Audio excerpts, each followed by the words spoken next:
Europe से लेकर अरब तक, अरब से लेकर इजराइल तक, इजराइल से लेकर पाकिस्तान तक, पाकिस्तान से लेकर अफ्रीका तक और अफ्रीका से लेकर तमाम अमेरिका परस्त मुस्लिम ममालिक में अमेरिका की शर्मनाक शिकस्त की चर्चा हो रही है। हर जगह अमेरिका की शर्मनाक हार की चर्चा हो रही है। अमेरिका वाले आका के घुटने टेकने की चर्चा हो रही है। भले ही अमेरिका के सदर ने घुटने ना टेके हों, भले ही अमेरिका की फौज ने सरेंडर ना किया हो, पर अमेरिका बुरी तरह से ईरान के सामने मजबूर खड़ा है, बेबस नजर आ रहा है। ना उसने ईरान पर भयंकर हमला किया, ना उसने ईरान के तेल और गैस पर कब्जा किया, ना उसने ईरान के खारक जजीरे पर कब्जा किया। बल्कि यूं कहा जाए कि अमेरिका ने आखिर ईरान पर हमला करके क्या हासिल किया, तो उसका सीधा सीधा एक ही जवाब है, रुसवाई, बदनामी और बेबसी के अलावा कुछ भी उसे हासिल नहीं हुआ। और अब खबर सामने आ रही है, अमेरिका वाले आका ने ईरान में घुसकर यूरेनियम कब्जा करने की प्लानिंग को रोक दिया है। सलाम, नमस्ते, सत श्री अकाल। मैं हूं आपके साथ हर्षिता मिश्रा और आप देख रहे हैं टाइम्स मेल। ईरान पर अमेरिका ने हमला करके बहुत बड़ी गलती कर दी, जिसके बाद ईरान ने हॉर्मुज पर रोक लगा दी।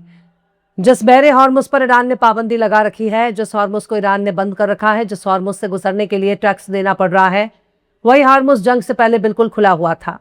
वहां से हर कोई मुफ्त में गुजर रहा था, कोई पैसा देने की जरूरत नहीं थी। लेकिन अब ईरान को मोटा माल देना पड़ रहा है, यहां तक कि ईरान को मोटा पैसा भी देना पड़ रहा है। ईरान की फ्रीज्ड प्रॉपर्टी को रिलीज करने के लिए भी तैयारी हो रही है। ईरान को होने वाले जंग का नुकसान देने का भी जोर शोर से तैयारी चल रही है। तो ऐसे में सवाल यही है कि अमेरिका करने क्या गया था। अगर अमन मुआहिदा हो भी जाता है तो हॉर्मुज पहले जैसा नजर नहीं आएगा, यानी चाहे बातचीत हो या ना हो, चाहे डील हो या डील ना हो, पर हॉर्मुज पहले जितना आजाद नहीं रहेगा। वहां टैक्स चुकाए बिना कोई नहीं जा सकता, चाहे दोस्त हो या दुश्मन, अपना हो या पराया। हर किसी को बहरे हॉर्मुज से गुजरने के एवज में ईरान को टैक्स अदा करना होगा। अब अमेरिकी मीडिया ने ही डंका पीट पीट कर बजाना शुरू कर दिया है कि साहब, हमारे वाले महाराजा ईरान पर हमला कर के उसके एनरिच्ड यूरेनियम को निकालने की तैयारी कर रहे थे, लेकिन ईरान से लड़ने की उनमें कुव्वत नहीं थी, ईरान से पंगा लेने की उनकी औकात नहीं थी। अमेरिका वाले आकार में हिम्मत ही नहीं थी कि वो अपनी फौज को ईरान की सरजमीन पर उतार सके, ईरान के एनरिच्ड यूरेनियम को अपने कब्जे में ले सके, अपने कंट्रोल में ले सके। लिहाजा अमेरिका ने अपनी फौज को ईरान में पैर रखने से रोक दिया, वरना अमेरिका की फौज ईरान पर चढ़ाई करने के लिए पूरी तरह से तैयार हो चुकी थी। ईरान में पैर रखकर जबरदस्ती उसके एनरिच्ड यूरेनियम को चुराने की तैयारी कर चुकी थी, अपने साथ अमेरिका ले जाने की तैयारी कर रही थी। पर ईरान की खतरनाक तैयारियों को देखकर डोनाल्ड ट्रंप के हौसले पस्त हो गए, अमेरिकी फौज के हौसले डगमगाने लगे, अमेरिकी खुफिया एजेंसियों के पास कांपने लगे और उन्होंने ईरान में घुसकर उसके एनरिच्ड यूरेनियम को चुराने का मंसूबा तर्क कर दिया। यानी भले ही सुपर पावर ईरान में घुसकर उसका एनरिच्ड यूरेनियम चुराने की तैयारी में था, पर ईरान ने जब अपना लठ निकालकर उसमें सरसों का तेल लपेटना शुरू किया, तेल लगाना शुरू किया, तब चमकते हुए लठ को देखकर अमेरिका वाले आका ने अपना इरादा तर्क कर दिया। ईरान से यूरेनियम चुराने की अपनी पूरी प्लानिंग ही उन्हें कैंसिल करनी पड़ गई। अमेरिका की यही कोशिश है कि किसी भी तरह से ईरान के एनरिच्ड यूरेनियम को निकाल लिया जाए। अमेरिकी फौज ने ईरान में घुसकर एनरिच्ड यूरेनियम को कब्जे में लेने के लिए एक स्पेशल ऑपरेशन का मंसूबा तैयार किया था। इसे बहुत ही पोशीदा रखा गया था, लेकिन खतरे को देखते हुए डोनाल्ड ट्रंप ने उस ऑपरेशन की इजाजत देने से इनकार कर दिया था। सीएनएन ने अपनी रिपोर्ट में 2 सूत्रों के हवाले से दावा किया है कि मई के आखिर में अमेरिका के टॉप मिलिट्री जनरल ने फ्लोरिडा में अमेरिकी सेंट्रल कमांड हेडक्वार्टर पर बहुत ही गुपचुप दौरा किया था। उन्हें ईरान में अपनी फौज उतारनी थी और वहां से एनरिच्ड यूरेनियम को जब्त करने की प्लानिंग बनाई गई थी। लेकिन बीच में डोनाल्ड ट्रंप ने टांग अड़ा दी और अमेरिका के उस बड़े ऑपरेशन को रोकना पड़ा। अमेरिकी सेंट्रल कमांड हेडक्वार्टर ने बकायदा उसकी ब्रीफिंग भी दी थी, जिसमें ज्वाइंट चीफ ऑफ स्टाफ के चेयरमैन जनरल डाइन केन को 19 मई के रोज ब्रुसेल्स से नाटो के सीनियर अफसरों की मीटिंग छोड़कर वापस आना पड़ा। यानी सोचिए, अमेरिका के बड़े बड़े अफसरों को नाटो की मीटिंग छोड़कर अमेरिका भागकर आना पड़ा। ये सब कुछ यूं ही तो नहीं हो रहा होगा। अमेरिका ने बहुत बड़ी प्लानिंग कर रखी थी, पर अचानक उन्हें अपनी प्लानिंग कैंसिल करना पड़ा। ब्रीफिंग से पता चलता है कि अमेरिका ईरान में बेसिक ऑफ ऑपरेशंस के बेहद करीब पहुंच गया था, यानी ईरान की जमीन पर अपनी फौज उतारने की तैयारी कर रहा था। अमेरिकी मिलिट्री जनरल ने सदर ट्रंप को उस ऑपरेशन के बारे में जानकारी भी दी, उसके कई ऑपरेशंस के बारे में भी बताया, लेकिन ट्रंप ने उस पर रोक लगा दी, क्योंकि उन्हें बताया गया था कि अगर अमेरिका ऐसा करता है तो ईरान की तरफ से बड़ी जवाबी कार्रवाई हो सकती है और फिर जंग भी लंबा खिंच सकता है और दुनिया भर में ग्लोबल इकोनॉमी झटके खा सकती है। लिहाजा ट्रंप ने बड़ी तादाद में अमेरिकी फौजियों के हताहत होने के इम्कान पर काफी चिंता जाहिर की। एक्सपर्ट्स मानते हैं कि ट्रंप यूरेनियम निकालने के लिए ऑपरेशन का अगर हुक्म देते हैं तो अमेरिकी फौजियों के लिए सबसे बड़ा खतरा ईरान के वे सुरंगें हो जाती जहां एनरिच्ड यूरेनियम रखी गई है।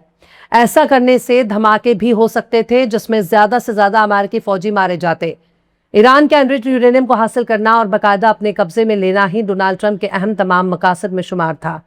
इसे अब तक ना तो बातचीत में अमेरिका ने हासिल किया और ना ही अस्करी ताकत के दम पर हासिल किया, मगर किसी ऑपरेशन को आगे बढ़ाने में कतराते जा रहे हैं। ईरान में अमेरिका के जरिए जमीनी कार्रवाई करने से अमेरिका के फौजियों को ही बहुत बड़ा नुकसान हो सकता था। ईरान में सीधे अमेरिकी फौज को उतारने पर अमेरिका में ही बहुत बड़े विरोध का खतरा था। डोनाल्ड ट्रंप को इस बात का शक है कि अमेरिकी आवाम उसकी हिमायत नहीं करेगी।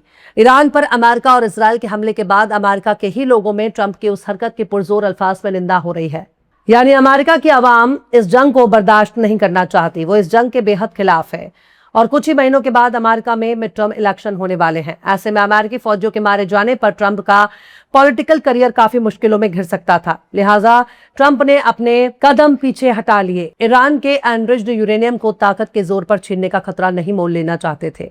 ईरान में जाकर यूरेनियम को अपने कब्जे में लेना अमेरिका के लिए बहुत भारी पड़ सकता था, पर बात सिर्फ ईरान के यूरेनियम को कब्जे में लेने तक ही महदूद नहीं थी, बल्कि उसे बाहिफाजत निकालकर अमेरिका ले जाना भी एक बहुत बड़ा चैलेंज था, क्योंकि इससे अमेरिका की फौज को ही खतरा हो जाता। जवाबी हमले में अमेरिकी फौज को बड़ा नुकसान हो जाता। अमेरिका को अपने उस ऑपरेशन के लिए जमीन पर सैकड़ों स्पेशल ऑपरेटर्स भी उतारने होते। उसके लिए बाकायदा उन सुरंगों को खोजना पड़ता जहां से होकर यूरेनियम तक पहुंचा जा सकता था। सुरंगों को खोजना और तमाम बैरलों में से उसे ढूंढना अमेरिका के लिए बड़ा मुश्किल था। बाकायदा गाइडेंस की जानकारी रखने वाले सूत्र कहते हैं कि अमेरिका मिलिट्री कमांडरों ने तय किया कि स्पेशल ऑपरेशन के लिए अगर जोखिम उठाना पड़ेगा तो ये जोखिम बहुत ज्यादा हो जाएगा। इसका मतलब है कि अगर मिशन कामयाब भी हो जाता है तब भी बड़ी तादाद में अमेरिकी फौजी मारे जा सकते हैं। CNN की रिपोर्ट को बाकायदा इजरायली अखबार जेरूसलम पोस्ट ने भी अपने यहाँ जगह दी है और लिखा है कि ट्रंप ने ईरान के यूरेनियम को जब्त करने के लिए चलाए जा रहे अमेरिकी ग्राउंड ऑपरेशन को रोक दिया। अभी तो अमेरिका और ईरान के दरमियान अमन मुआहदे पर बातचीत चल रही है। डोनाल्ड ट्रंप का यही कहना है कि बातचीत हो चुकी है, बस 10-15 दिन का ही वक्त बाकी रह गया है। वहीं ईरान कह रहा है कि अमेरिका गप्पेबाजी कर रहा है, अमेरिका झूठ बोल रहा है। तो वहीं दूसरी तरफ ईरान के भीतर मौजूद एक तबका ऐसा भी है जो अमेरिका के साथ सीधे सीधे जंग के मूड में है। वो अमेरिका के साथ ना कोई बातचीत करने का हिम्मत कर रहा है, ना अमेरिका के अमन मुआहदा चाहता है। वो सोच रहा है कि जब जख्म लगा ही है तो जितने भी घाव हैं उन सब का इलाज एक ही बार में हो जाना चाहिए। हालांकि अमेरिका जल्द से जल्द इस जंग को खत्म करना चाहता है, पर ईरान कायदे से समझाने पर तुल चुका है कि जंग तुमने शुरू की थी लेकिन खत्म हम करेंगे, और जब तक हमारी मर्जी के मुताबिक डील नहीं होगी तब तक जंग भी खत्म नहीं होगी। फिलहाल इस खबर में बस इतना ही। यह एपिसोड आपको कैसा लगा कमेंट बॉक्स में जरूर से बताइए। पसंद आए तो लाइक करें, शेयर करें और बेबाक निष्पक्ष स्वतंत्र पत्रकारिता को सपोर्ट करने के लिए हमारे चैनल टाइम्स मेल को जरूर से सब्सक्राइब करें और बेल आइकन की घंटी वाली बटन जरूर से दबा दें ताकि आपको हमारे आने वाले नए वीडियो की नोटिफिकेशन फौरन ही मिल जाए। फिर मिलते हैं किसी और वीडियो में एक नई खबर के साथ। हर्षिता मिश्रा को दीजिए इजाजत। जय हिंद। अगर अभी तक आपने हमारे चैनल टाइम्स मेल को सब्सक्राइब नहीं किया है तो जल्दी से सब्सक्राइब कर दें और बेल आइकन भी प्रेस कर दें।